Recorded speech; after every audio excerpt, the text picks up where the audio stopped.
21세기 들어 국제 질서가 정말 급격하게 변하고 있습니다. 20세기 후반부터 세기전환기까지 전 세계를 지배했던 신자유주의 또는 글로벌화 세계화는 쇠퇴하고 민족주의와 결합한 신권위주의가 오늘날 창궐하고 있다고 해도 과언이 아닙니다. 국제정치는 이미 새로운 유형의 독재자들에게 지배당하고 있습니다. 어제 보니까 오바마 대통령이 사실 남아프리카 공화국 가가지고 간접적으로 트럼프 대통령 비난하고 그랬는데 사실 독재자들이 세계 정치 무대를 지배하고 있다고 해도 과언이 아니죠. 중국의 시진핑 국가주석은 이미 시황제로 불리고 있고 러시아의 푸틴 대통령은 차례 반열에 올랐으며 터키의 에르도안 대통령은 장기 집권의 길을 마련했기 때문에 사실 과거에 이제 술탄으로 불려도 타당할 것 같습니다. 근데 이런 과정에서 제가 보기에는 서구의 자유민주주의가 침식당하고 있다고 볼 수 있는데요. 자유민주주의가 쇠퇴하고 신권위주의가 부상하고 있다는 이런 아주 기묘한 현상이 우리에게 우려스러운 점입니다. 우선 이런 신권위주의가 지역마다 어떻게 등장하고 있는지 이런 현상에 대해서 좀 진단해 주시면 고맙겠습니다.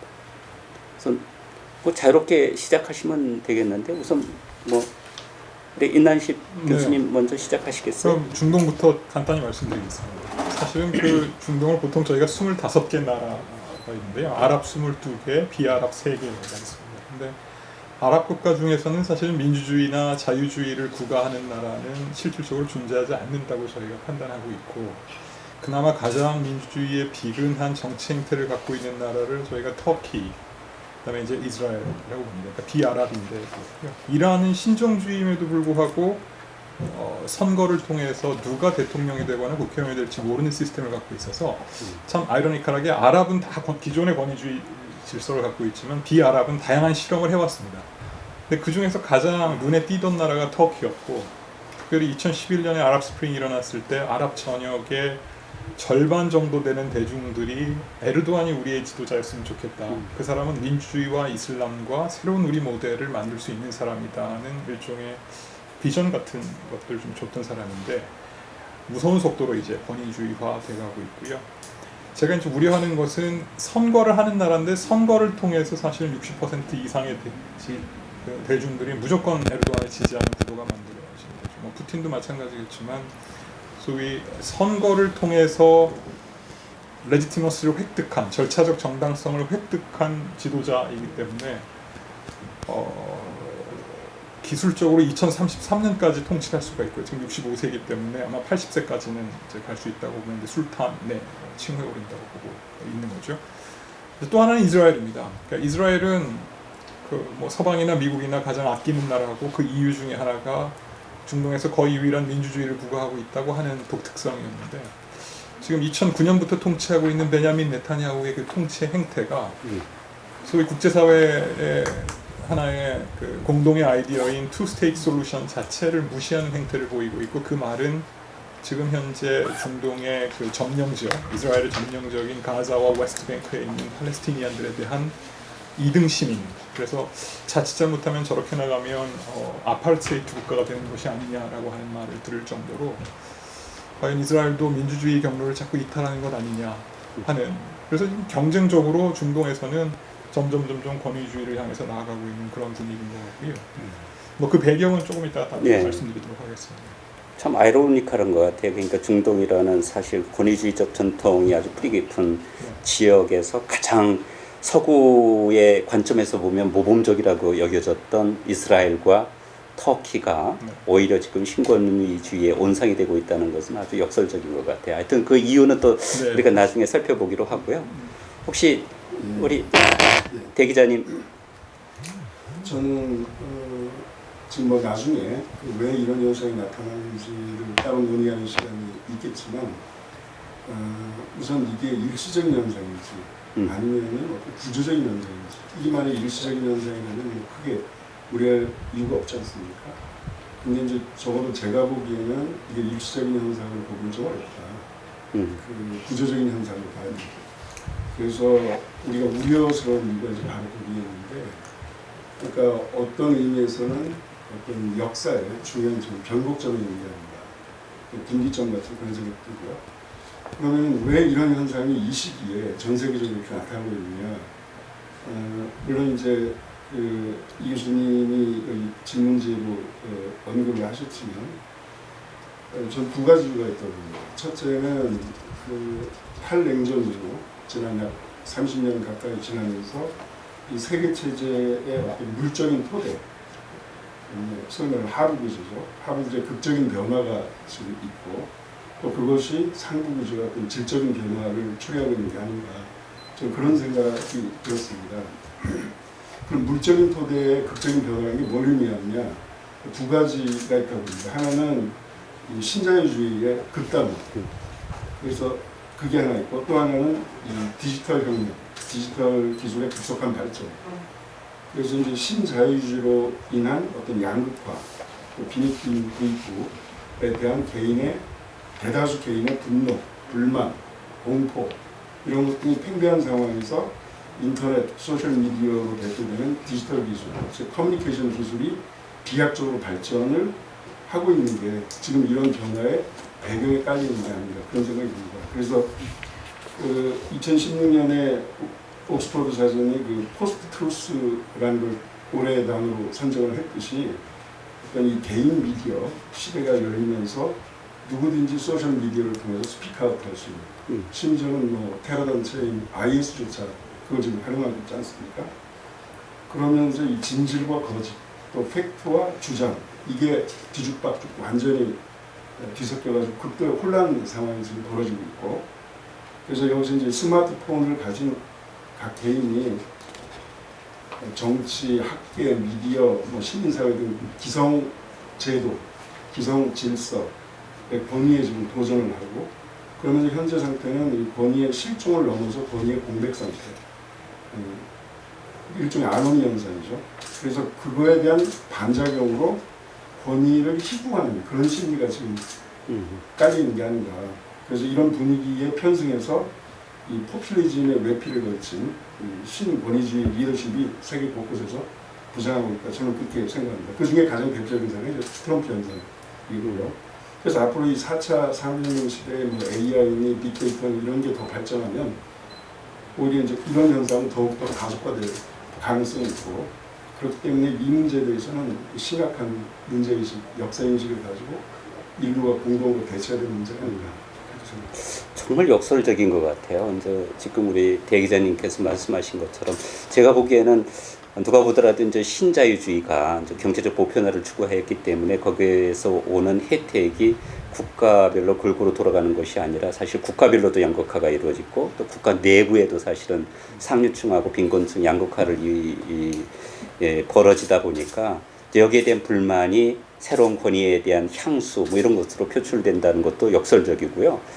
또 하나 역설은 지금 포스트 트루스 말씀을 하셨는데 사실 디지털 매체라는 것이 이제 SNS 발전하고 매스미디어가 발전하고 그러면 오히려 시민들 간의 의사소통을 통해 가지고 진리에 더 접근할 수 있어야 되는데 이제 꽃길을 이제 거꾸로 허위와 이 사실을 구별할 수 있는 기준이 없어졌다는 거죠. 그러니까 그 말은 무슨 이야기냐면은 이게 이제 하나 아렌트라는 정치 철학자도 얘기를 하지만 결과적으로는 선전과 선동이 오히려 쉽게 될 수 있는 그런 환경이 된 것 같아요. 긍정적인 측면에서 자신의 글쎄 그런 효과가 있었지만 예. 요즘 부작용이 더 심해지고 훨씬 더 심해진 것 같다는. 예. 사실 포스트 트루스 그러면 트럼프 대통령 아니겠습니까? 예. 우리 윤 교수님 우리 한 이사장님 왜 좋아요? 아니 이렇게 돌아오니까 하세요. 제가 순서를 어떻게 무슨 얘기를 해야 좋을지 잘 몰라갖고 만약에 한 이사장 먼저 네네. 예. 제가 하겠습니다. 나중에 또 편집을 하면 되니까. 예. 저는 좀 그 논쟁을 재밌게 하기 위해서 이게 그렇게 새로운 현상인가에 대한 그런 관점에서 한번 그야말로 악마의 변호인 입장에서 한번 네. 말씀을 드려보고 싶습니다. 그래서 왜 그러냐면 우선 지금 이 시진핑이나 푸틴이나 에르도안을 보면은 저는 그냥 박정희 생각이 나요. 예. 그냥 이건 박정희가 유신이에요, 유신. 그러니까는 그 세 나라의 공통점이 경제 발전이 되는 독재만 한 게 아니라 경제 발전을 한 독재, 그러면 개발 독재 국가들이라고. 개발 독재 국가라는 얘기는 어느 정도의 개방화와 어느 정도의 자유화가 된 거고, 특히 경제 분야에서는 정치 저것만 참정만 못하는 거지 열심히 일해라라는 거는 그건 다 하는 거였거든요. 그런데 우리가 뭐 대만도 그랬고 우리도 그랬고 뭐 싱가포르도 사실 어떤 면에서 그런 거지만은 어느 정도의 개방화와 자유화가 되기 시작하면은 그다음부터는 그 시스템이 그러니까 자본주의 시장 경제가 정착이 되기 시작하면 그게 진짜로 자유화가 다음 단계가 나와야지 이게 이제 그 다음 단계로 가는 거잖아요. 그러니까 처음에야 무슨 뭐 노동하고 노동 집약적이고 땅만 있으면 하는 거고, 그게 이제 우리가 70년대까지 했던 거고, 저 중국이 지금 그 한계에 도달하는 건데, 이제 그때쯤 되면은 그 정치 시스템이 더 이상의 경제 성장을 보장을 못 하는데, 그 상황이 오게 되면은 놔줘야 되는 건데, 그 놔주는 메커니즘이 없어요. 사실 아무도 없어. 우린 11.6을 겪어서 그게 놔줬던 것이지. 그러니까 그 시스템, 거기까지 온 점에 있어서는, 그래서 지금 우리가 에르도안, 시진핑, 푸틴은 근대화의 과정에서 그러니까 아직 민주화도 안 됐고, 산업화도 덜 됐고, 자유화는 물론 덜 됐고, 그야말로 모더나이제이션도 덜 된, 그러니까 프리리버럴, 프리데모크래틱, 프리인더스트리얼, 프리모던한 어떤 그 사회가 마지막 그 단계를 갈 때 늘 우리나라에서도 보였듯이 보이는 지금 그 단계에 왔기 때문에 되는 거고, 우연히 지금 동시대에 벌어져서 그렇지 미국이나 영국이나 서구에서 벌어지는 거는 전혀 다른, 그거는 뭐냐면 쉽게 말씀드리면 포스트 리버럴, 포스트 데모크래틱, 포스트 인더스트리얼, 포스트 모던 현상이죠. 민주주의 다 받아들이고 리버럴리즘 다 받아들이고 산업화 완전히 했고, 그야말로 그거를 다 하고 나니까 거기에서 오는 역작용들, 아까 말씀하신 저는 전 세계적인 그 빈부격차는 그렇게 중요한 이슈가 아니라고 봐요. 이거의 핵심은 자유주의 국제 질서의 선진국 질서의 핵심 국가인 나라에서도 빈부격차 문제가 벌어진 거예요. 그러니까 저는 오히려 이게 그러니까 선진국들을 보면은 자유주의 국제 질서라는 거는 굉장히 공평했었어. 이게 자꾸 우리가 무슨 뭐 제3세계 입장에서든가 뭐 좌익의 입장에서 봤을 때 이게 자꾸 뭐 불공정해갖고, 근데 저는 핵심은 만일에 자유주의 국제 질서가 불공정했다라면 미국의 산업이 저렇게 무너질 수가 없고, 지금 미국에서 트럼프를 찍은 사람들은 다 누구예요? 인더스트리얼 벨트, 철강, 자동차, 뭐 전통적인 모든 산업이 다 무너져서 지금 펜실베니아에서도 오하이오 해갖고 위스콘신, 미시간이 그 사람들이 40년 동안 직장에 없다가 기다리다 민주당이 못 해주니까 이젠 야 이상한 놈이 나오니까는 그쪽으로 이제 돌아버리는 거예요. 그러니까 사실은 그런 의미에서 보면은 두 가지 현상이 제3세계에서, 그러니까 그야말로 이제 제3세계에서 일어나는 그 권위주의로 가는 권위주의 강화 현상하고, 이 선진국들에서 소위 말하는 이 선진국들에서 일어나고 있는 이 권위주의라는 거는 동시적으로 일어날 것뿐이지 실제 내용은 전혀 다른 거다. 그래서 그게 연결이 돼 있는 것 같진 않아요. 논리적으로나 사회 시스템적으로나 연결이 돼 있는 건 아닌 것이 아닌가. 그래서 우리가 지금 현상을 분석할 때, 그러니까 굉장히 걱정스러운 건데 훨씬 더, 그러니까 예를 들어서 중동의 거는 그럼 왜 일어나는 건지, 뭐 러시아는 뭔지, 그런 차이도 알아야 되게 우리가 정확히 알고서 과연 이게 진짜 뭔가가 완전히 흐르는 어떤 뭐가 있는 건지 아닌지를 한번 더 좀 더 자세히 생각해 봐야 되지 않는가. 좀 도전적인. 나는 또 우리 함재봉 이사장님이 신권의주의 전혀 새로운 게 아니다 그래가지고 상당히 도전적인 무슨 명제가 나올 줄 알았더니 꼭 그런 건 아닌 것 같고요. 근데 제가 보기 참 재미있는 게 뭐냐면, 제가 러시아 여행을 했을 때도 느끼는 것 중에 하나가, 러시아 시민들이 자기네들의 경제적 상태에 대해서 상당히 불만이 많아요. 좋아진 게 하나도 없어요. 작년이 사실 2017년이 러시아 혁명 100주년이잖아요. 그러니까 100주년 뭐 기념을 제대로 하고 넘어간 주지 않았어요. 사실 어떤 의미에서는. 근데 아시는 것처럼 공산주의가 도대체 뭐냐, 그러니까 전국토의 정기화다. 그러니까 사실 어떤 관점에서 보면 현대화시키는 것이 공산주의의 핵심이다 이렇게 얘기했는데 사실은 100년이 지났는데도 불구하고 경제적 사정이 좋아지지 않았다. 그건 이해가 가요. 그러다 보니까 그럼에도 불구하고 왜 푸틴을 지지하느냐 그러면 대부분 이제 과거에 이제 미국과 사실 어깨를 겨누었던 그 강대국에 대한 향수가 시민들의 자존심을 불러일으키고 이러다 보니까 결과적으로는 이제 푸틴에게 그러한 향수가 투영이 되는 것이죠. 그러니까 이제 이 푸틴이 등장할 때 보면 딱 뭐 어깨에 그냥 상반신 내보이고 사냥하는 모습 보이고 외국의 정상들하고 만날 때에도 항상 30분, 3시간씩 늦고 뭐 이런 것들 다 연출된 거라고 보거든요. 그 이해가 갑니다. 두 번째 시진핑 같은 경우는 이거 국가 주도의 사실은 이제 경제 개발을 하다 보니까 어떻게 하면 자기네들이 미국을 추월할 수 있을 것인가, 그러니까 이제 국가 주도의 그런 관점에서 보면 어떻게 보면 거대한 규모의 뭐 박정희다 뭐 이렇게 볼 수도 있을 것 같아요. 이제 에르도안만 하더라도 실질적으로는 끊임없이 유럽 공동체에 가입하려고 시도를 했거든요. 유럽이 거부한 거거든요. 여기에 반발이 상당히 저는 크다고 생각을 합니다. 그러다 보니까 이 3개 지역 또는 국가에서 나타나는 신권위주의는 우리가 통상적인 정치적 모델로서도 어느 정도 이해할 수 있는데, 그런데 결과적으로 특이한 건 뭐냐면 현대화 다 이루었고 이제까지 민주화도 아주 성공적으로 실행했을 뿐만 아니라 이제까지 전 세계를 통해서 자유민주주의 질서를 대변한다고 그랬던 미국에서 트럼프와 같은 신권위주의 스트롱맨을 강조하는 이런 사람이 왜 등장하게 되었는가? 그건 새로운 거 아니에요? 아니요. 그러니까 아니에요? 나왔다는 현상은 새로운데 예. 그러니까 미국 사람, 미국의 메디슨이고 해밀턴이고 미국이란 나라를, 미국의 헌법을 쓴 사람들이 다 뭐라 그랬냐면 자유민주주의 하면은 자유민주주의 포퓰리즘으로 간다.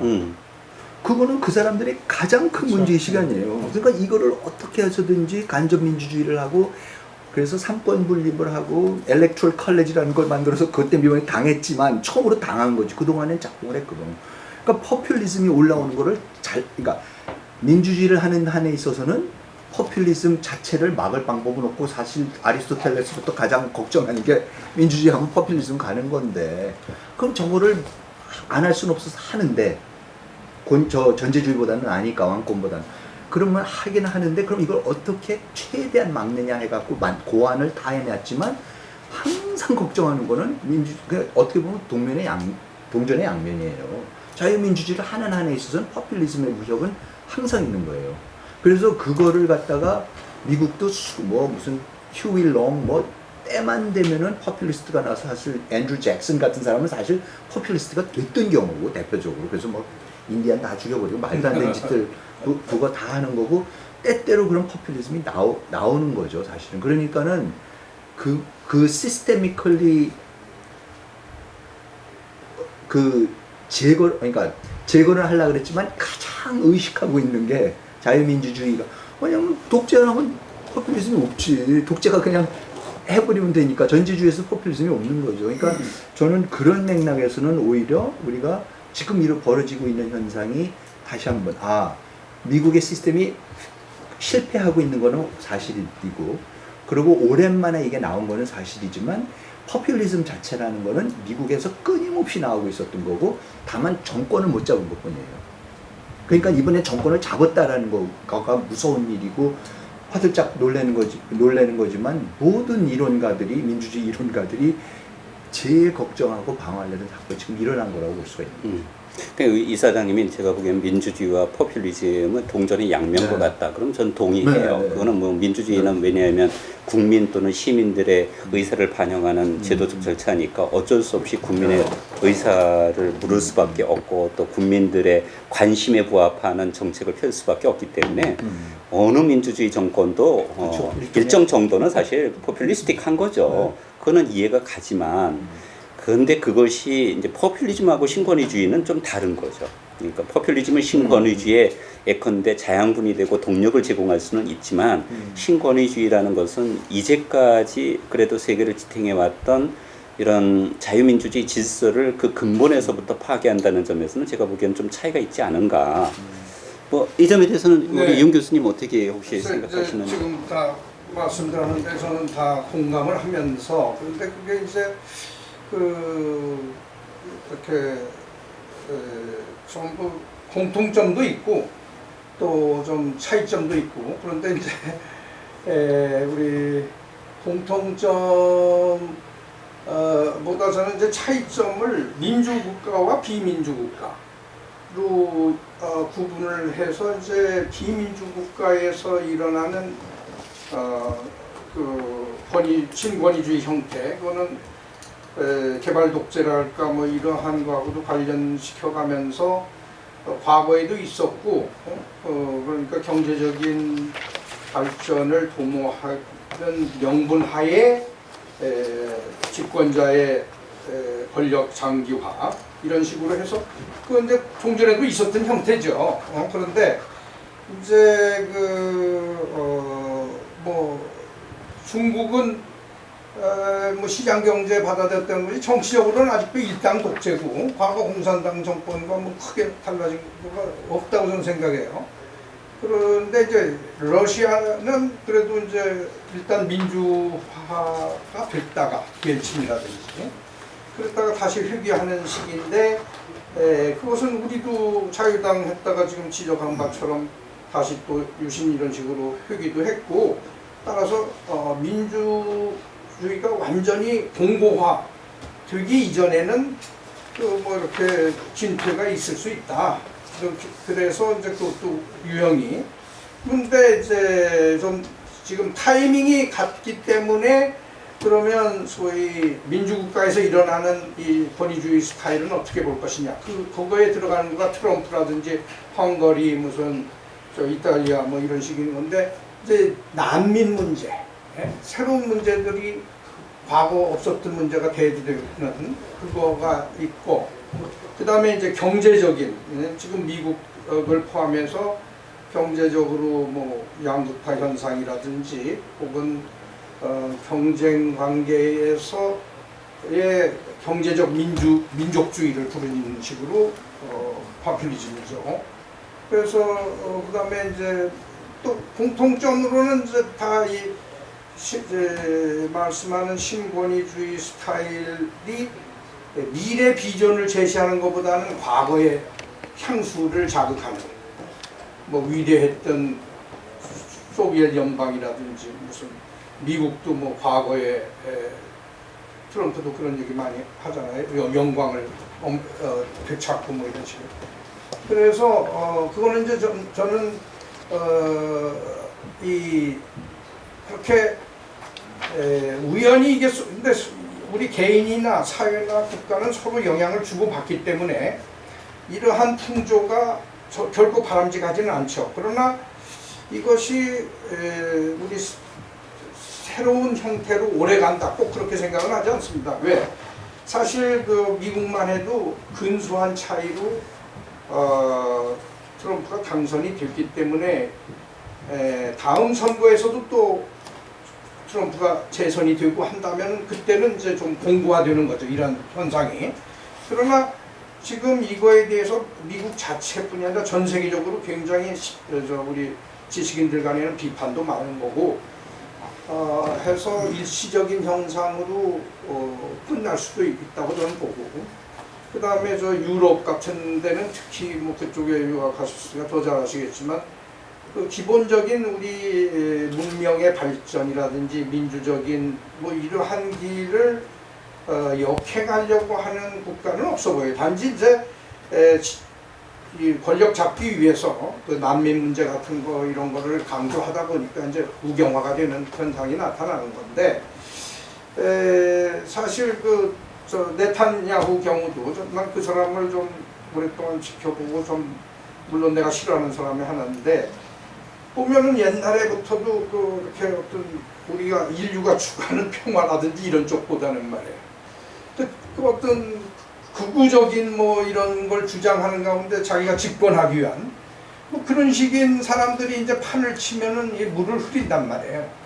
그러니까 이제 그런 거가 특히 대국이 그럴 때는 세계를 리드해 나가는 국가들이 그러한 때 상당히 영향을 받는데 불행히도 지금 트럼프가 그런 역할을 하니까 어떤 면에서는 G7에서 트럼프 아웃으로 다른 나라들은 다행히 아직도 그 인류 문명에 이거를 지키려고 하는 그러한 면이 있어서 저는 그 소위 문제아의 축출로 이러한 현상을 막을 수 있지 않을까. 그건 이제 다음 선거 뭐 이런 거죠.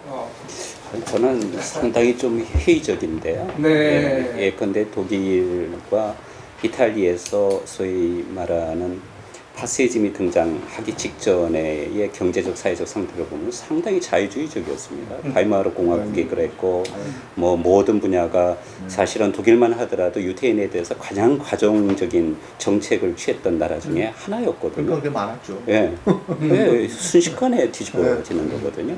제가 보기에는 이제 이게 신권위주의가 이게 새로운 현상이냐 아니면 심각한 현상이냐 뭐 이런 문제와 관련해서 좀 평가를 한다면 이 신권위주의 특징이 과거에도 뭐 역사적으로는 독재 정권이 상당히 많았기 때문에 그건 새로운 현상은 아니죠. 단 새롭다면 뭐냐면 그래도 이제 20세기 이후에 종전 이후에 전 세계 모든 국가들이 민주화되는 과정이었어요. 그러니까 실질적으로는 독재 국가라고 하더라도 민주주의를 갖다가 차용하지 않는 국가는 오늘날 전 세계 한 국가도 없습니다. 그뿐만 아니라 이 자유민주주의 질서를 갖다가 이제까지 가장 잘 대변해 왔던 나라가 두말할 나위 없이 미국입니다. 미국 학자들을 만나면 뭐라고 그러나요? 과거 로마 제국이 담당했던 것을 우리가 오늘날 우리가 하고 있다. 그러니까 자유민주주의 문명이라는 거죠. 그런데 지금 유럽에 가서 예컨대 신문을 보거나 방송 매체를 듣다 보면은 미국은 더 이상 자유민주주의 질서를 대변하지 않는다. 그렇다고 해서 미국이 예컨대 민주주의 질서가 붕괴됐다는 것은 말하지는 않죠. 더 이상 민주주의 가치가 중시되지 않고 존중받지 못하고 있다. 트럼프 대통령이 이번에 나토 회의에 가가지고 사실은 나토 분열시킨 거 아니에요. 나토 분열시키고 G7 정상회의 가가지고 결과적으로는 어떻든 간에 이제까지 전 세계를 지배해 왔던 경제적인 질서와 근본적인 규칙들을 갖다 전부 뒤흔들어 놓는 거거든요.